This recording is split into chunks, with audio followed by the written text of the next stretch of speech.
Hey everybody, welcome back to our channel, and this is the Pinay Budget Love, and I'll just be showing you my week 2 spending outlook. So nung Sunday, medyo maraming nangyari, so nagkaroon kami ng grocery. Bumili kami ng milk, nagpa-refill kami ng gas, so hindi na magkasya dyan, nilagay ko na rin dito. Of course, nagkaroon din kami ng eat out.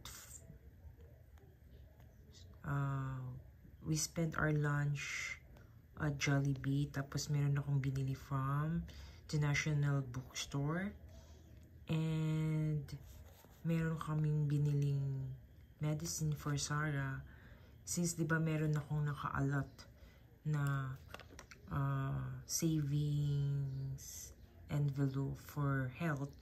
So ang ginawa ko, since nag-pull out ako ng 72 pesos from that envelope, ginawa natin, nag-roll over tayo ng 72 naman sa ating cash inflow. And then namili ako ng fund.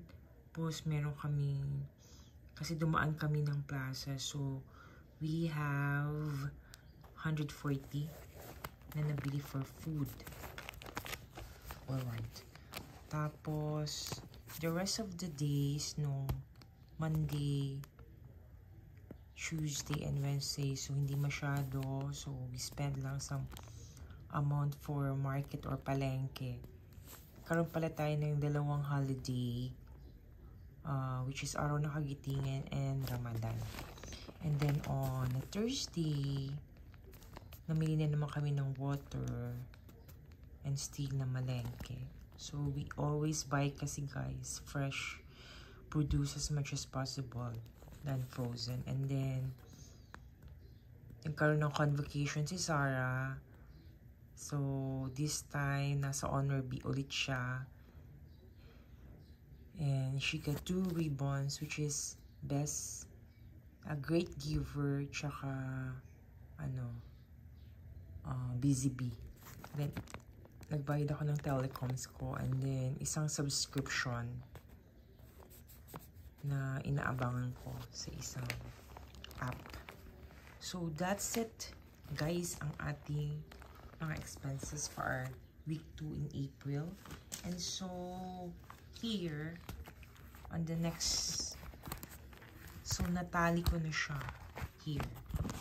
So ano yun, yung total amount for food natin was at 611.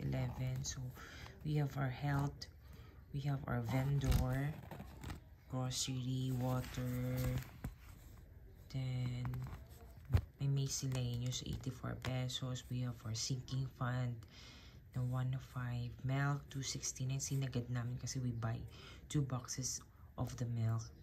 Then we have refill ng gas, we give out donations, and we paid our telecoms. So here, ang dami kong sinusulatan. So i-tie up lang natin guys. So we're budgeting our money in this amount, tapos nagkaroon tayo ng mga additional incomes or rollover na 2,000 all in all. So on our second week, we're just gonna write down our second week expenses and what's gonna be our balance para we would know kung ano yung mga category or expense category na pwede natin i-adjust. So for the food, says here we spend like 611. Okay, natin dyan. And then I have my health. Nag-spend tayo ng 72. For the vendor, so hiwalay kasi yung vendor, so we have 400 here. Then for the grocery, 1698. Okay, water, miscellaneous. So na miscellaneous natin here. Tapos meron sinking fund. So, I have my sinking fund. Dito ko na ako ng 1.5. Then, the milk. Ayan. Tapos, nagkaroon tayo ng fuel, refill. Okay. Oops. So, dapat pala ito 1.6. 1.6. Kasi nagbayad tayo ng tubig.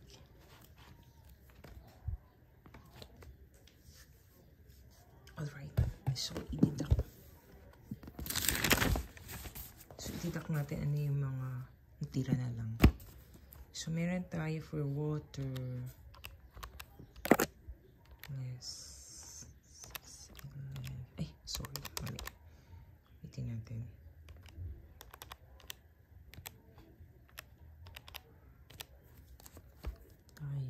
Meron pa tayong left amount na spent.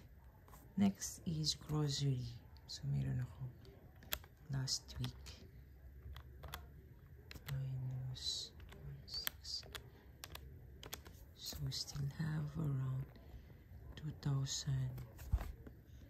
And for our telecoms, we have 151.06 minus 165. So, meron tayo 3.5. Water and for electricity na lang yan. And then, sa subscription naman, oops. Subscription ko pala over na ako, guys. Wala naman din akong ginamit na sa subscription. So, ito, same amount lang yan. Education, di pa tayo nagamit ng education. Okay, miscellaneous. Nagkaroon tayo ng 84. So, 2,531 minus 84. So, we still have a balance. Okay. 635 minus 400. Oops. Di pa tayo nag-negative. Okay. Sa milk. Halos nakakuha na natin ang milk.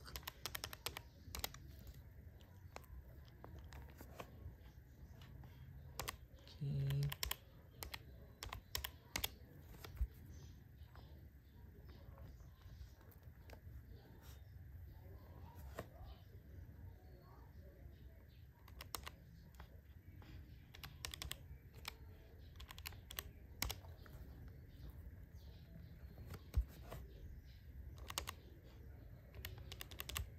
Minus 1085.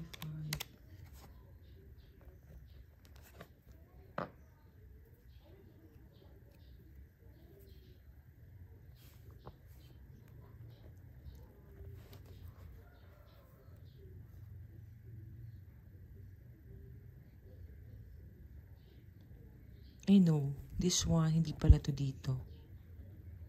So, dapat dito pala yan. Kasi, di ba yung birthday sinking fund natin is, pwede ko siyang i-withdraw anytime kung kailangan ko siya, di ba? So, it's a parang variable na rin siya. Minus 1.5. So, eto, 750 na lang pala yan siya. Alright, so i-analyze lang natin further, guys. So, for food, pwede pa. Okay pa, hindi pa ako magka-adjust for food. Alright. Etong grocery, okay pa ako dyan. 2,000. Okay. For utility, okay pa ako sa... Kasi electricity na lang siya. Subscription ko, okay. Meron pa siyang 600. Education, di pa ako nagbabayad ng tuition. Next week pa yan. Ang miscellaneous natin. Okay pa, we're good. Ang market ko, medyo depleted na ang market ko. So, most likely, ito, magbabawas ako sa, mag-allocate ako ng funds either from grocery or food. Lilipat ko yung iba dito. But for now, hindi muna. Kasi pwede pa yan, mga dalawang bilihan pa yan. So, yung milk natin, sagad na natin siya. Health, may 150.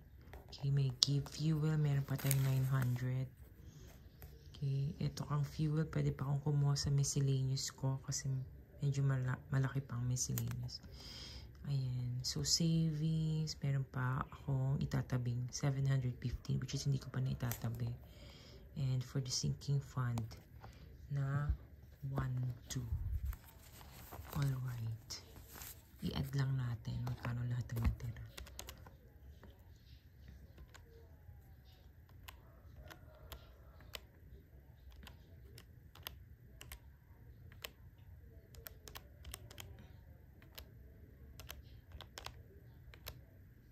Two, 850 plus 2447 5. Gusto ko tong template na to. Gagawan ko to ng template na hiwalay para mas madali. Pero I'm using kasi a used notebook na parang to be throw away. So parang ginagamit ko na lang yung mga. So, meron pa tayong left to spend for next week na 16,395. Grabe, hirap mag-budget.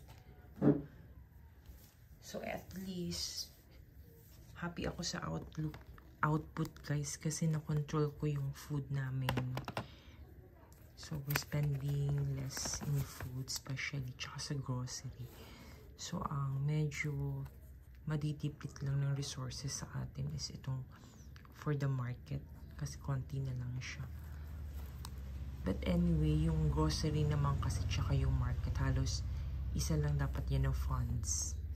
Ayan. And then siguro next week itong mga savings na to and sinking fund lalagyan na natin sa mga envelope nila para ma-secure na natin yung savings.